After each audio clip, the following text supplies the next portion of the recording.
So I thought long and hard about what I wanted to do my research study on. I thought about what kind of problems do I encounter throughout my everyday as a general education teacher.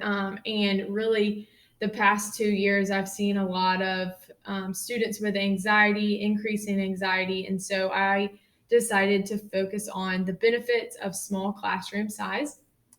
So the problem with this is adolescent anxiety is more prevalent now than ever before. And it's causing learning gaps and developmental differences socially, cognitively.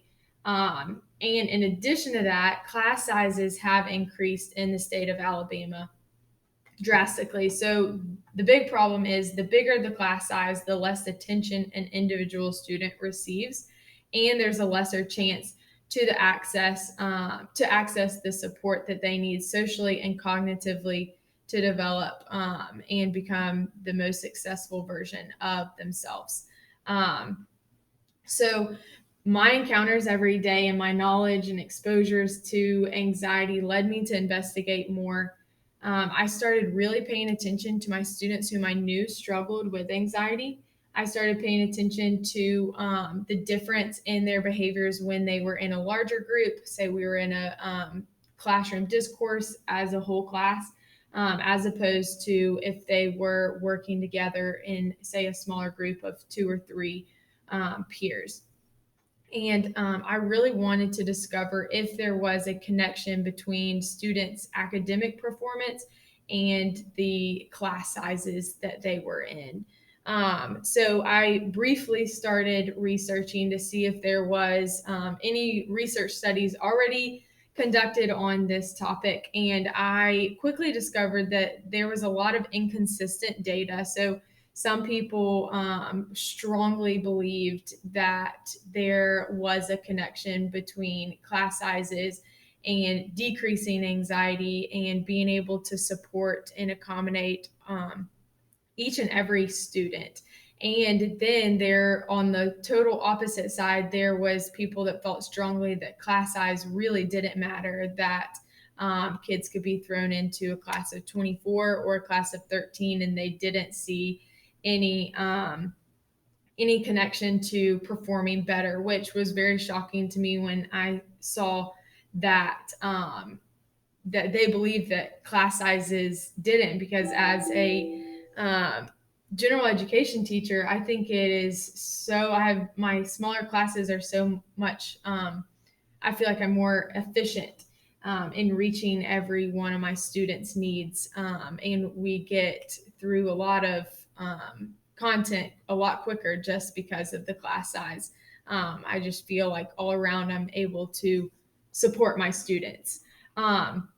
So I decided that I was going to go forward with benefits of classroom size in students' adolescent anxiety, and in addition to their performance academically and socially. So I chose a sample size that was going to include 75 students from 7th, 8th, and ninth grade at Mountain Brook Junior High, my current school. And it was going to be a simple random sample that was going to be used for the study. So each student would have an equal chance of being selected. Um, I was going to use the ACAP state testing. So it was going to be a quantitative study that used this standardized testing. And that was going to be the way that I collected data on students' academic performance within the school.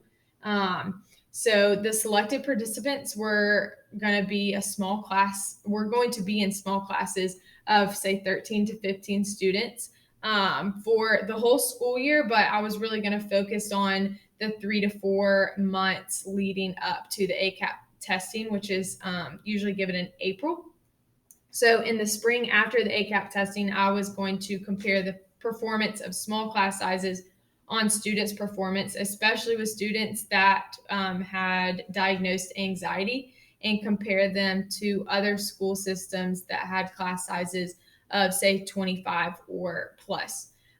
So overall, this having small class sizes and really supporting these students was going to take well thought out lesson plans weekly to ensure that all the students were participating, that they were receiving the resources that they needed within that experimental group, and that all students were exposed to the same content, whether it be hands-on activity or an individual practice problem. So this was going to have to take a lot of collaborating between the 7th grade and 8th grade and 9th grade teachers, whether they were English teachers, math teachers.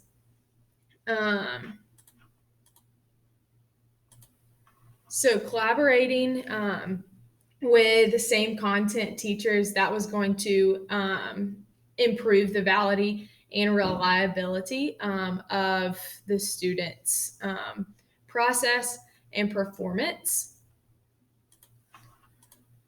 So ethical considerations that I thought about. So there really is no risk for the participant. However, I was going to distribute a consent form that would be provided for all participants, parent or legal guardian. But throughout the research study, no student name will be revealed at any time.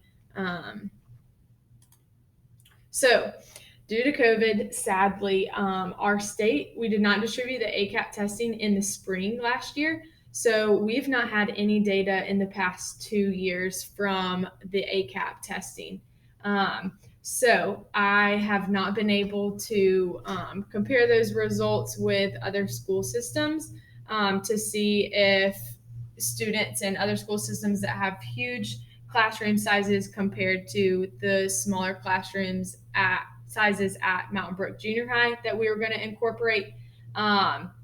But I have continued to observe and reflect on my students with anxiety and their performance on, say, unit tests or even classroom discourse in my larger classes compared to my smaller classes. So I fortunately do have I have 2 classes that have 13 to 14 kids, and then my other 2 classes, I have 23 and 24 students in those. So I have witnessed my students with or even without anxiety performing better and socializing more with me and their peers in those smaller classrooms compared to my students in the bigger classrooms. One thing that I would choose to change from this research study, and I've thought about it ever since I submitted my stage 1 signature project, is that I would pick one school that I knew had bigger classroom sizes, say like an average of 24, 25. Honestly, I've heard some schools in Alabama that even have 30 students in one classroom, and picking that one school to compare the performance data with. One thing I do want to add is, fortunately, my current school system, we do have smaller classroom sizes, but even in those bigger classroom sizes, I really try to incorporate a smaller group instruction. So whether my kids are in groups of 2 or 3 or sometimes even 4, that I have seen really relieves anxiety within my students that struggle with it, just so they have that smaller group setting to talk about things with, or even just me come up to them, as opposed to all together 24 people. So those bigger school systems in the state of Alabama or around the world, even though they can't cap their class sizes at, say, 15, they still have an opportunity to create a smaller environment within a bigger environment to relieve anxiety within every student.